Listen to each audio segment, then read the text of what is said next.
Let us continue our discussion on chapter 3, Human Reproduction, class 12th NCERT NEET Biology. And this is human reproduction, and the specific topic that we will continue to discuss would be 3.3 gametogenesis, and this video will be on the gametogenesis in the human female, which the process would be called as oogenesis. So you know that in the female the gamete is called as the ovum or the egg, and the process of the formation of the ovum or egg would be called as oogenesis. And if you contrast it with the process of the spermatogenesis, then you can get the etymology correct. So I hope this is absolutely clear. Now let us begin the discussion very fast. The first important question is that there is a fundamental difference between the two processes. I told you that the human males, the process of the spermatogenesis begins with the onset of puberty, that coincides with the secretion of or the release of GnRH by the hypothalamus. Though it is true that in the female, the development of the secondary sexual character or the onset of the puberty actually occurs because of the release of GnRH only, but there is a difference in the process of the gametogenesis. The gametogenesis in the female sex actually begins before the birth. So one more important point that just came to my mind is that the onset of the puberty in females is 1 to 2 years earlier than the onset of puberty in males. But we were talking about the process of gametogenesis. The fundamental thing to understand is that in the human females, the gametogenesis or the process of oogenesis begins before birth. This is in striking contrast with the human males, where the process begins at the onset of puberty. This is an important thing to understand. Now, what happens during fetal life? So what happens during fetal life? So this is ovary, and we are saying that in the fetal life, what happens is that some of the cell, we are not going into the unnecessary details. So I am limiting myself largely to the discussion of the concepts and the facts that is given in NCERT. Again and again, I am telling you that the NEET entrance exam would largely be based on this syllabus of your NCERT textbook only. And mind you, this is our last revision before the entrance examination. So we must be very prudent. We should be very, very clear about what to read and more clear about what not to read, which is probably more important for the success in the NEET entrance exam. So there in the human male, we talked about spermatogonia, and here we will talk about the oogonia. So the corresponding cells would be spermatogonia and oogonia. Spermatogonia in male and oogonia in the female. Now, this oogonia will differentiate into, remember, the spermatogonia ultimately divided and differentiated into the primary spermatocyte, and here the oogonia will divide and actually they will migrate into the cortex of the ovary and will get differentiated into what is called as a primary oocyte. So we are beginning the story with a primary oocyte, and like the primary spermatocyte, the primary oocyte in the female would also be a diploid cell. Now, please remember a very important fact here. So if we look at the reproductive period of the human female, that is from menarche to menopause, onset of the menstrual cycle to the cessation of the menstrual cycle, that would be the reproductive period in the life of the female. So let us say this is roughly 400 months. So these 400 months, in every month, she would be releasing a single ovum in each menstrual cycle. That would be roughly 400 or maybe 450 ova in the entire reproductive age. Now this is the number we are talking about. Just contrast it with the number in the human males. In the human males, we said that this number in each ejaculate can be 400 million in one time. So we are talking about a period of, let us say, a period of around 30-35 years and only 400 ova, and in one ejaculate 400 million. So there is a difference between 400 and 400 million. Now, which means that the oogonia that they differentiate into the primary oocyte, the oogonia are not going to continuously divide and replenish their number as was happening in the cases of the spermatogonia in the human males. All the ova that the female is ever going to produce during the reproductive period of her life will be present in the ovary at the time of the birth of the female child. So when a female child is born, all the future ova are already present in the ovary, though they are not fully developed. We will see what happens at the time of birth, and actually first we will see what happens before birth. So we are saying that okay, some oogonia, actually we say that they actually differentiate into what are called as a primary oocyte, and these primary oocyte we are saying is actually a diploid cell. Now what happens is that this primary oocyte, just keeping the things very simple, will be surrounded by a layer of cells, and this layer of cell would be called as, later on we will call it as a layer of granulosa cells. So we are looking at a primordial ovum. This ovum is actually a primary oocyte. It is surrounded by a layer of granulosa cells. So these granulosa cells will be very important in the production of the steroid hormones, the estrogen and progesterone later on. But just remember, this is a very primordial thing. This is before primary. So this is a primordial follicle. So at the primordial follicle, probably I will not like to call it as granulosa cell. We will call it as granulosa cells later on. But we must remember that whatever is the single layer of the cell surrounding the primary oocyte at the very primordial stage would actually give rise to granulosa cells later. And this follicle, this is the follicle. I told you in one of the videos that the cortex of the ovary would be containing large number of follicles at various stages of development. You can see that the follicle is actually present in the cortex, and we will call this thing as a primordial follicle.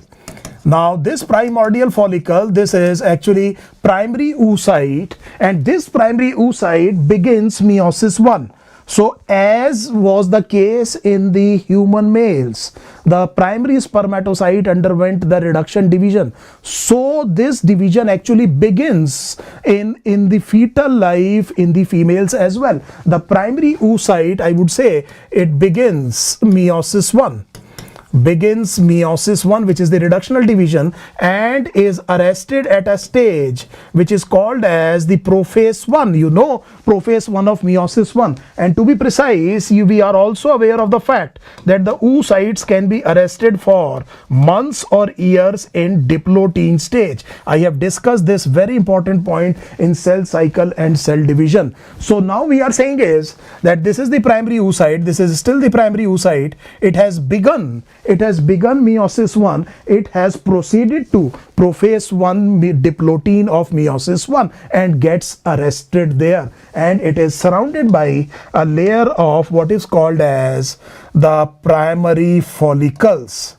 So this is what is going to happen. The layer of granulosa cells, not primary follicles. I am in a hurry to tell you what exactly is a primary follicle. So let me remind you this, that this is a primary oocyte, and it is arrested at diplotein of prophase 1 of meiosis 1. It is surrounded by a single layer of, now we can call this very clearly as granulosa cell, and I am calling this structure as primary follicle. So what happens is that the development of the primary follicle actually begins around second month of the intrauterine life. So second month in the fetal life of the human fetus, this development of the follicle actually begins, and this follicle number actually increases to approximately 7 million by the 5th month of the intrauterine life. So all these follicles, no new follicles will be formed later on. So it begins from the second month, reaches a zenith, I would say a maximum number at around 5 months of intrauterine life, and that number may be actually around 7 million. So this would be the number of the primary follicles. Does it mean that when the female is born, she has 7 million follicles, primary follicles in her ovary? The answer is no. though all primary follicles will be carrying primary oocyte. Please remember this, and they will be arrested at diplotin of meiosis 1 of prophase 1. Now what happens is that there is a very interesting thing which is called as follicular atresia. So follicular atresia.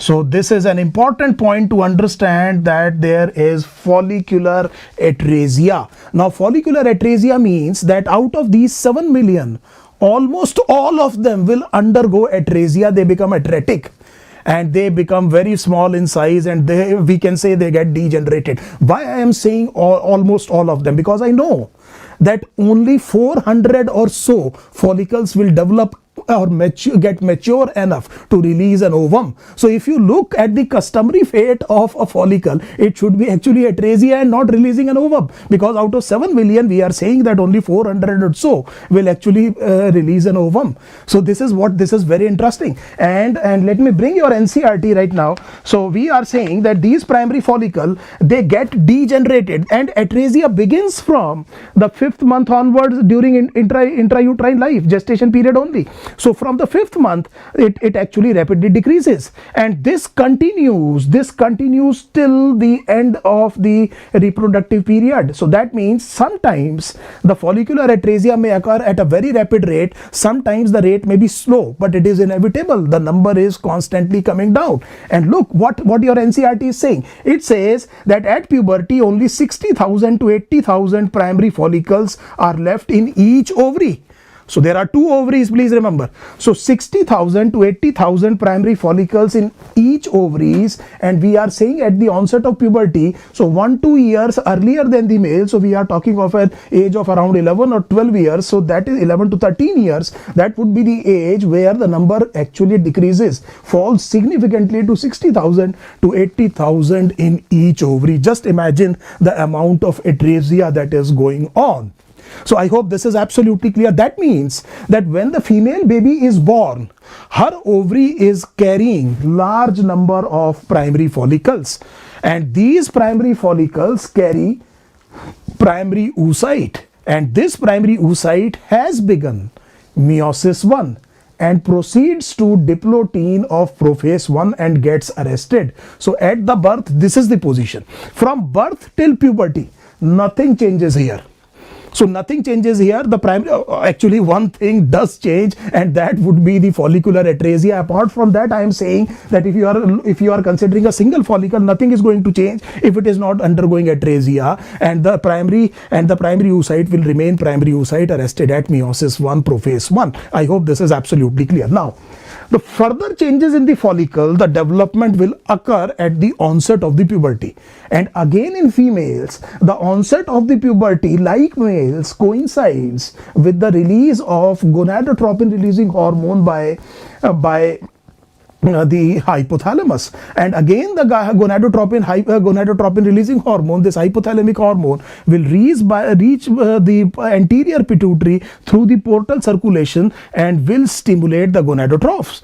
And then what is going to happen is that these basophilic gonadotrope cells, they will actually release gonadotropin, and one of them is follicle stimulating hormone, FSH. Now I hope you understand what is going to happen to the follicles. So therefore this FSH will lead to the further development, will actually begin the further development of the follicle with the help of the LH hormone, which is called as luteinizing hormone. We will look at the details of what actually is the role of FSH and SHH is in the process in the next section, which is actually called as the menstrual cycle. But for now, it suffices to say that the further development will occur at the time of the onset of puberty or beginning of the menstrual cycle. What happens is that this primary follicle gets converted into a secondary follicle. So what happens that when it further develops, it gets converted into a secondary follicle, and the structure of secondary follicle would be something like this. So let me take another page. For this. We are saying that this is the primary follicle. It has primary oocyte. So I will take some time in teaching you this. This is a very simple concept, but very very commonly not understood well by most of the students. This is the primary follicle that we are talking about. This primary follicle, remember, FSH-LH, will undergo some change and will get converted into what is called as a secondary follicle. And this secondary oocyte, again we will see later on, it will be surrounded by a glycoprotein layer. A glycoprotein layer, the primary oocyte would be surrounded by a glycoprotein layer, and this layer would be called as the pellucid zone or zona pellucida. So this is zona pellucida, and it would be surrounded by the granulosa cells, obviously, and these granulosa cells have now increased in their number. So they have increased in number. Just look at this. So they are increased in number. And this is what a secondary follicle will look like. I hope this is absolutely clear.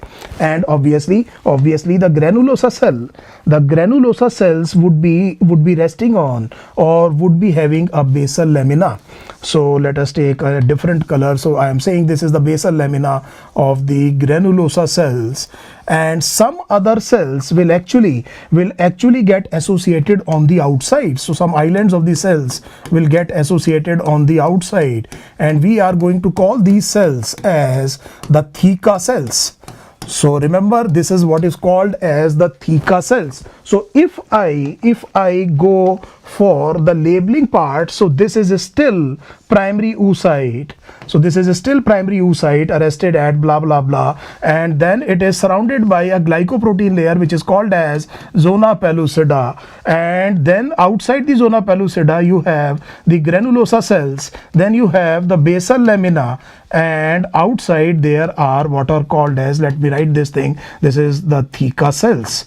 Now what happens is that these granulosa cells, they will start secreting a fluid, and this fluid will get accumulated somewhere here, and this will lead to the pushing of the the oocyte that is surrounded by some of these cells to one of the ends of the developing follicle. So remember, this is a secondary follicle.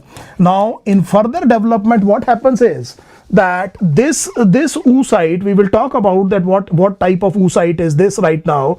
So this is I'm just not giving you the name of the oocyte. I'm not saying that this is a primary oocyte right now, because for the obvious reason that we are going to discuss, some changes will be happening here, and this is still surrounded by zona pellucida.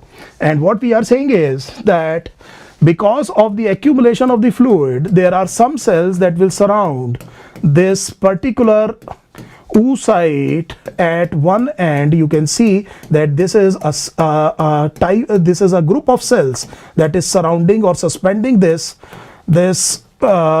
oocyte, and there are some cells that will be formed something like this. I hope you got the idea, because what is happening is that a fluid is getting collected. So a fluid is getting collected. So let us make a few layers of the cell. These are the granulosa cells, and we will call these cells with different names right now, but first you understand that some fluid has accumulated here. It has pushed the oocytes towards one of the end, and obviously surrounding it would be the basal lamina. And outside the basal lamina, now we will see the number of the theca cells actually increase. So the number of the theca cells have increased. So there is now a formed layer of theca cells, though not very dense with respect to the granulosa cell, but these are the theca cells. And what you will see that further, the theca cells are surrounded by some connective tissue. So that means this outer part, the part outer to the basal lamina, is now differentiated into two. And we call this follicle as a tertiary follicle. So this follicle would be called as tertiary follicle. This would be called as a vesicular follicle because of the fluid present, and because this fluid is called as the antral fluid, and the cavity and the space that is appearing here, this would be called as the antrum. So this can also be called as an antral follicle. and we know that this is oocyte, this is zona pellucida. We call these surrounding cells as cumulus oophorus.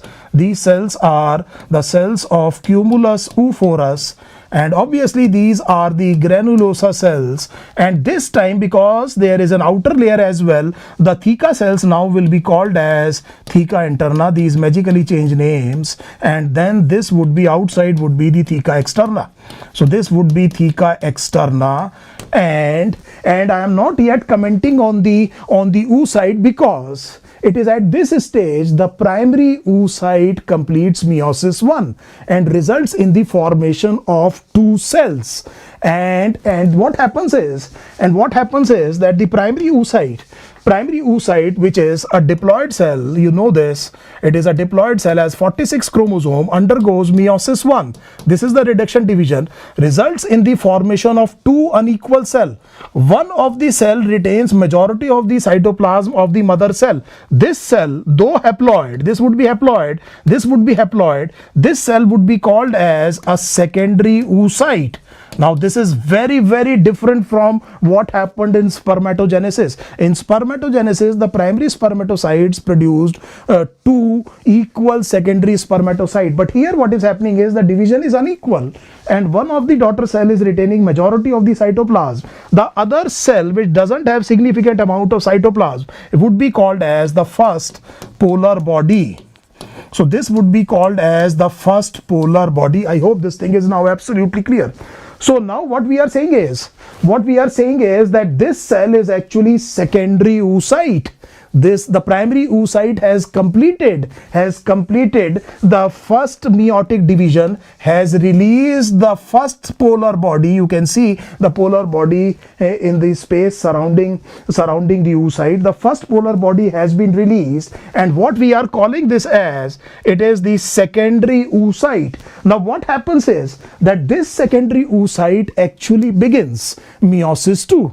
Now this is very, very complicating. So this is why I tell my students that female reproductive physiology is not easy, and I say now that it begins meiosis 2 and actually gets arrested at metaphase 2. And whatever is released at ovulation is actually this secondary oocyte. So normally we call it as an ovum, but whatever is released at ovulation is the secondary oocyte arrested at metaphase 2 of meiosis 2.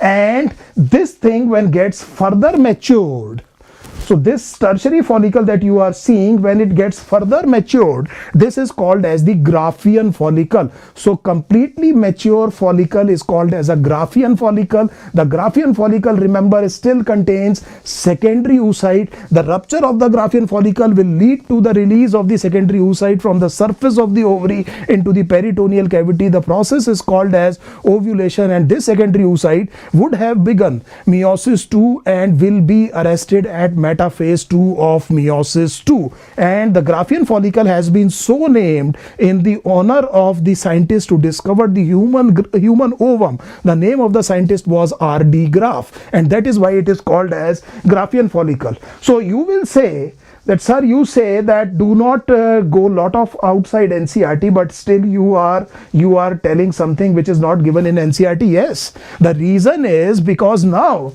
you will be able to understand what is written in your NCERT with the help of all the discussions that I have done regarding this very, very important topic.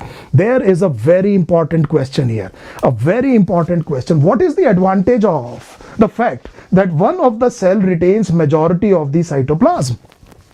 What is the advantage of the one of the cell actually retaining majority of the cytoplasm? So what we will do is that, okay, this is primary oocyte.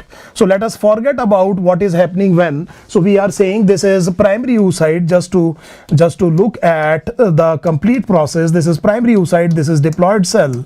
We say that it will undergo meiosis 1. Obviously at some point of time it is going to complete the meiotic 1 or the reductional division. It will lead to the formation of two daughter cell.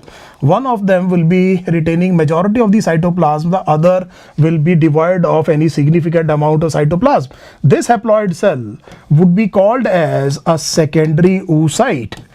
and this would be called as first polar body.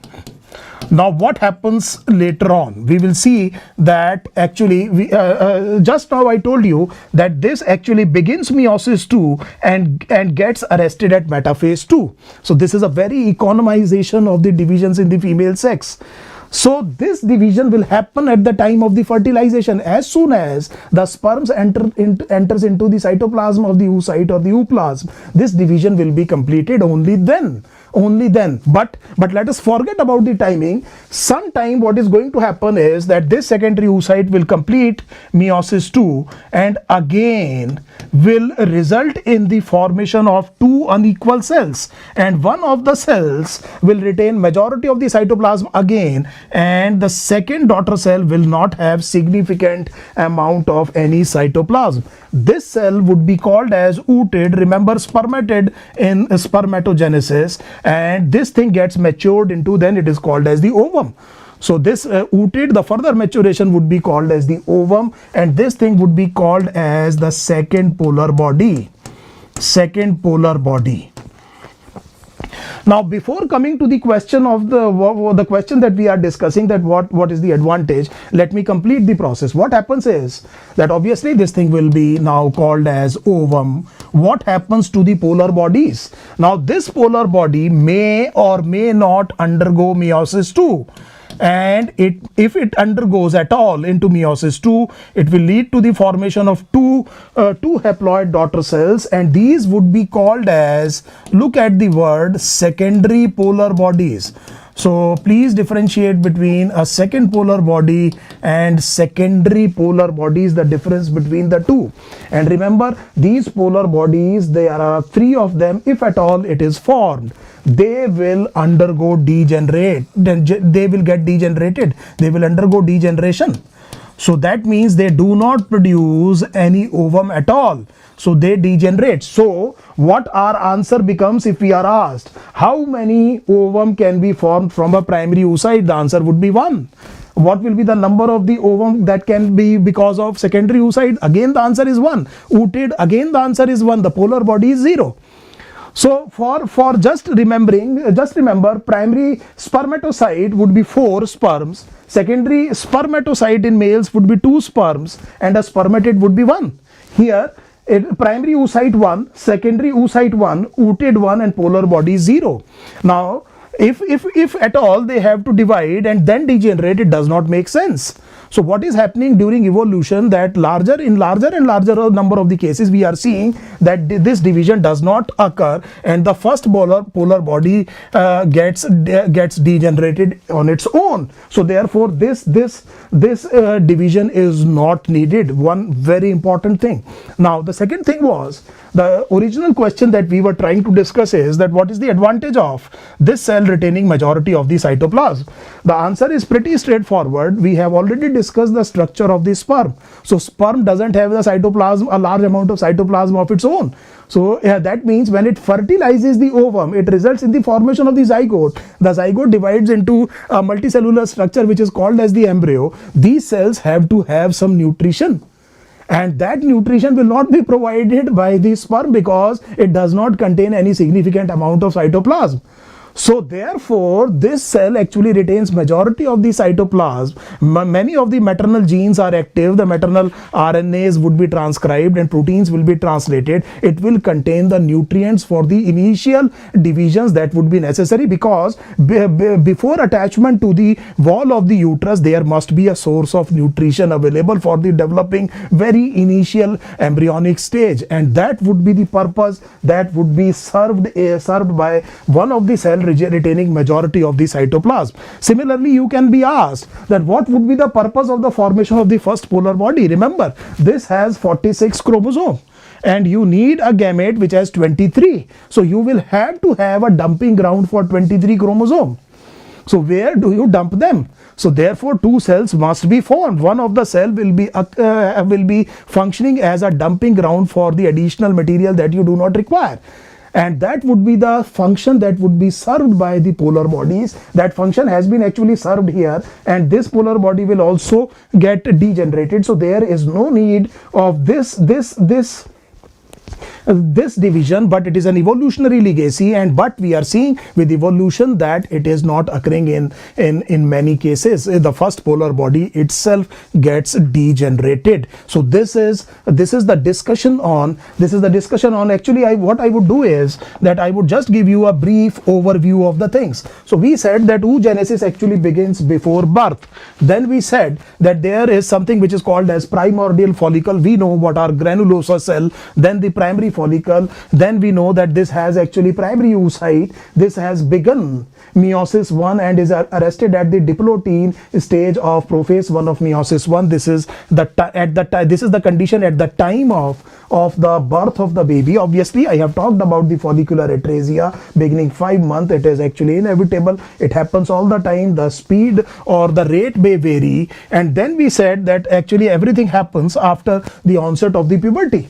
And then this primary follicle will get converted into secondary follicle, which will be converted into a tertiary vesicular or antral follicle. This has a cavity which is called as antrum, will be filled with a fluid which is called as the antral fluid. We have cumulus oophorus, and in this tertiary follicle the primary oocyte actually completes meiosis 1, releases the first polar body, gets itself converted into a secondary oocyte which begins meiosis 2 and gets arrested at metaphase 2 of meiosis 2. It is at this stage that the ovulation actually occurs. That means what is released at the time of ovulation is a secondary oocyte arrested at metaphase 2 of meiosis 2. And then we had an overview of the process of the oogenesis, and we discussed what would be the advantage of one of the cell retaining majority of the cytoplasm, and what would be the advantage, if at all, of the formation of the polar bodies. So I hope you have understood this very important video, and you are enjoying this, and this is just before